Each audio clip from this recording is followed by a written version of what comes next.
Okay, so what we're going to make today is a paper figure from cardstock and a water bottle cap. And we're going to make our own using a pencil, an ink pen, Sharpies, and of course colored Sharpies, glue. Probably use this instead, but you could use either this or this, an exacto knife. As I mentioned, a bottle cap. I prefer these clear ones that are a little bit thin, real easy to cut material, and scissors. Okay, so you can get the paper figures online. All you need is a computer, internet connection, printer, and you can download the PDF files, and the card, I guess the figures come out lengthwise in the printer, and it makes a lot of sense because all you do is fold it over, and you cut, fold it over, put it in a base, and you're done. But if you're going to make them yourself, it makes a lot more sense to have them side by side or widthwise on the cardstock. And this is actually from a Krispy Kreme container. My kids wanted some donuts, so I was like, that top looks pretty good. So I like this thickness. It's a good thick white paper. It's pretty good stuff for drawing on, and it takes the Sharpie colors pretty well too, and it takes the ink from the ink pen rather well. But the reason why you do them side by side is because of the proportions. It's really easy to see, where the top of the head should line up, where the elbows should line up, the bottom of the dress, and so forth. It's just a lot easier when you're drawing a figure to line them up better. Or it's just a lot easier to line them up correctly when they're side by side rather than lengthwise. Some people ask me, why do you make your own? Why don't you print them out? Well, I just don't like printing. And a lot of times I have problems with my printer. I have an older printer, and I kind of like making my own figures, especially when I have a specific situation that calls for a specific character or non-player character, especially that's hard to find. A lot of times the printouts won't have exactly what I'm looking for, and you can draw anything that you need for your game. I am not very good at drawing. I really think anybody could do this. As you see, I have drawn a school teacher here. She's holding a book, but she could very easily that could be a veil. That's her hair, but that could be a veil, and she could be holding a bouquet, I guess, of flowers, and that could be a bride. So you could draw, whatever you can imagine. You can more than likely draw it. It's just a basic figure, and my kids love them. They like the idea that it's artwork that I've done and not something that I've just gotten off online or whatever. But I have no problem with that. If I think it's great that people can go online and get all this stuff downloaded, a lot more than what I can draw, in a day, for free. It's awesome. But I do also like the freedom, I guess, the creative freedom and the creative process of making my own. You could make pets, dogs, cats. You could, with a big enough base and enough cardstock, you can make a dragon, whatever, you can make pretty much whatever you can dream up, and whatever you want to spend the time on it. It might take you 10 minutes to draw this, but of course a dragon, it might take about an hour or two. I don't know. And a lot of it depends on how detailed you want to get. As you can tell, I don't get very detailed, and I apologize for the glare. It's terrible glare in here with these fluorescent lights. But as you can tell, I don't get very detailed, and I think that's key. I don't want to spend, again, I'm not an artist. I don't draw very well. If I wanted this to be really, really detailed, I might spend an extra 30, 45 minutes. It's not worth that amount of time to me. And the kids love them, the way they are. I'll show you guys a couple finished ones that I've done. This is like a bartender, I guess, a barkeep. He also, is in the game that we're playing. He's a cook, yeah. And here's a water carrier. She's got a bucket on her head, and carrying water from the well. I guess it's a water carrier. So, and there's the bottle caps that I prefer. As you notice in the other example, I actually have a different cap. That was from a half-gallon milk container. So you could use whatever cap you like. These bottle cap, the water bottle caps, are actually cut easier. So I prefer those. So also you can make these as tall as you like. You can make giants, or you can make, you know, halflings, whatever. Basically the kids and I purchased a bunch of Mage Knight figures off eBay, really cheap, and you can see that's about the same size there, about the same height. So we use the Mage Knight figures a lot. The kids love them. They like the clicky dials and all that stuff, and which I don't really. It's okay. So anyway, you can't find Mage Knight figures like this. So I haven't seen a school teacher yet. So and if I were to buy this, you know, it probably would be kind of pricey, I guess, you know, $2 or $3, and then I have to paint it myself, and it's just, you know, it's a process. You have to order it. I haven't seen a school teacher, but I guess there probably is an actual figure of a school teacher. Again, but I don't want to spend $2 or $3 or whatever for each individual. You know, I've made probably about 20 or 30 of these, 25, and you know, if I paid for those, that would be a lot of money. So it's you know, cost effective. It's pretty easy to do, and it's kind of a neat thing to say, hey, I made that. So anyway, that's why I do this. So as you can see, I went ahead and drew the figure, and now I'm going to color. I don't, now the thing about Sharpies, they don't, or that I have seen, they do not offer a lot in the way of colors. So you pretty much have to take what you can get in these colors.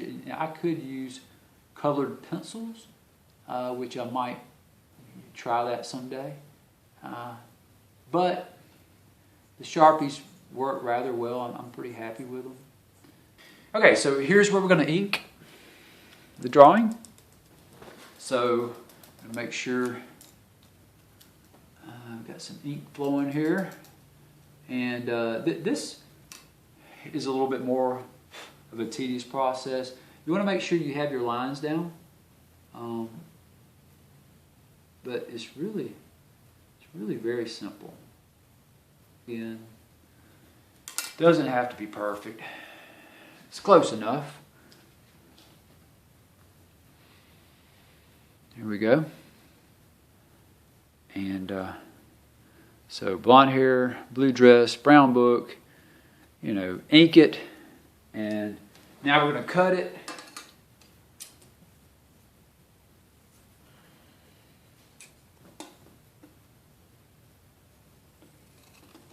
And make sure they're even in the back. So the back one is a little bit wider than the front, so no big deal. Cut that down a little bit. I'm going to use the front as a template, and I cut that off. So gotta make sure I get a better cut there. The cutting is what I have more issues with than anything, because I don't have, I guess, a cutting board yet. I do all this stuff just freehand, so it makes it kind of a challenge sometimes, I guess. So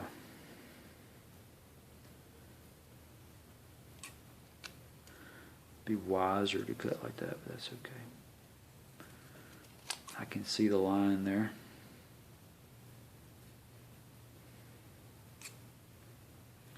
Making sure I'm not going to cut into the figure in the back. Now that's a little bit closer there.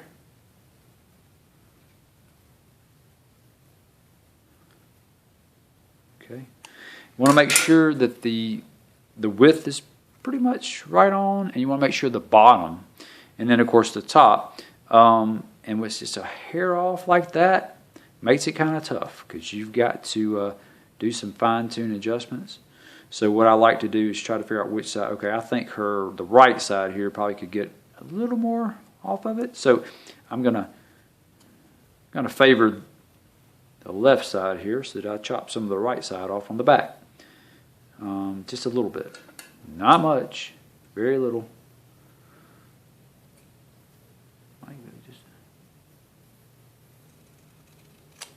Okay, about like that. Okay, that's it. So okay, bam. I think that's pretty close. Yep, that's real close. Now just the top.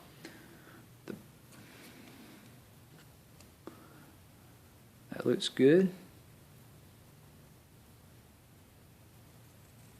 Trim the top. Okay, so this looks good. There, sides are good. Top, bottom's good. Now we're going to glue, and we're going to prepare the cap, and then we'll be putting that in. Okay, so obviously we want to check and make sure that we have the top and the bottom connecting here. We don't want one side to be upside down, so that's why I keep checking. So top, okay. All right. So just paste that down. Get that good and firm, especially at the top. It needs to be lined up when you're pasting it. You're gluing it, sorry. Make sure to press it hard, especially at the top. Okay. And now we're going to work on the bottle cap base. Okay, she's looking good so far.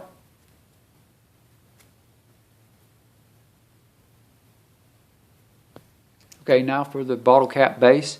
One thing I did forget to mention, I like these bottle caps because they have codes on them. And I know it sounds crazy, but I'm trying to get a picture. I can imagine one day amassing so many of these, since I really enjoy making them, and they come in handy for a tabletop game, that I might would actually utilize the code, because so far I have not found one code that's duplicated yet. Okay, so for like a cataloging system of the names and so forth, but that's not anytime soon. It's just unique code is kind of nice to have on the caps. Okay, so I'm going to cut. You see the center there? I'm going to cut a little bit to the right, maybe I guess 1 millimeter or something. Just a hair to the right. Then I'm going to cut a hair to the left, all the way through. Sorry if you guys can't see this very well. I really need to work on my lighting here. There. Okay. So I got one to one side there. Now I'll get on the other side. Actually did not cut as close as I usually like to do. Okay, now I have to one side and to the other. And now I'm going to flip it over. And I'm going to cut that piece out as close as I can to the edges. Well, not. I'm going to leave just a little bit on the edge there. Now on the other side. So I'm just cutting out the middle is all I'm doing. Okay. See what I've done there? I've cut the middle out. So just take that out. And now I have a base that's really just a touch wide, but that might work anyway. As you see, it's going to be pretty snug to the left and right. Just a little too snug, so that's okay. I'm going to trim her up a little bit. I usually like to do a little bit of trim work after I make sure they're dry. So just a little snip. A little snip. Try to even them up as much as I can. There you go, that's pretty close. And then of course the bottom's about the same. So let's see if that fits. A lot of this is just kind of touch and go.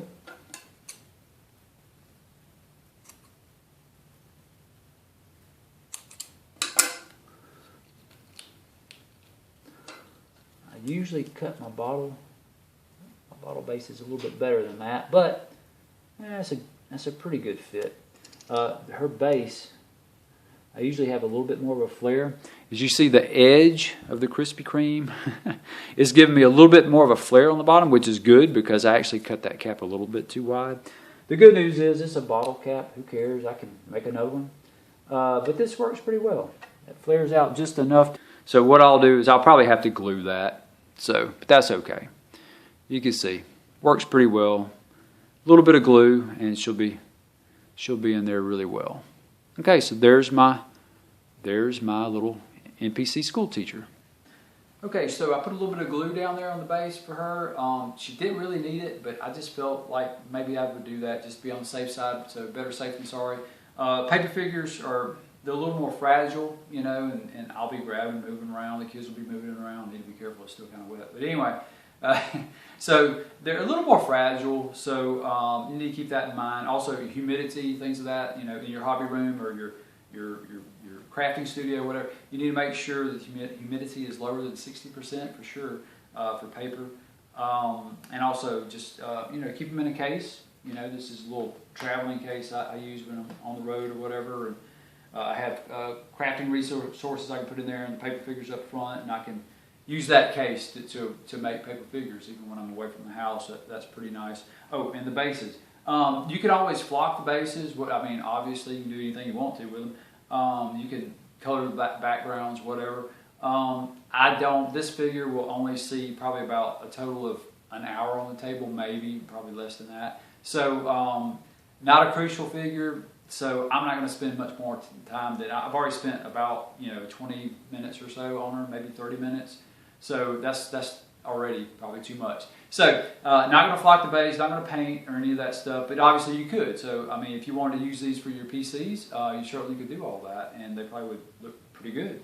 So, but it's a great, cheap, real quick method to make characters for your game that might be impossible to find elsewhere, or if you just want to save $2 or $3 a pop, that's a good way to do that, and have some of your own artwork on the table too. So it's good stuff. Hope you guys like and subscribe, and thanks for watching.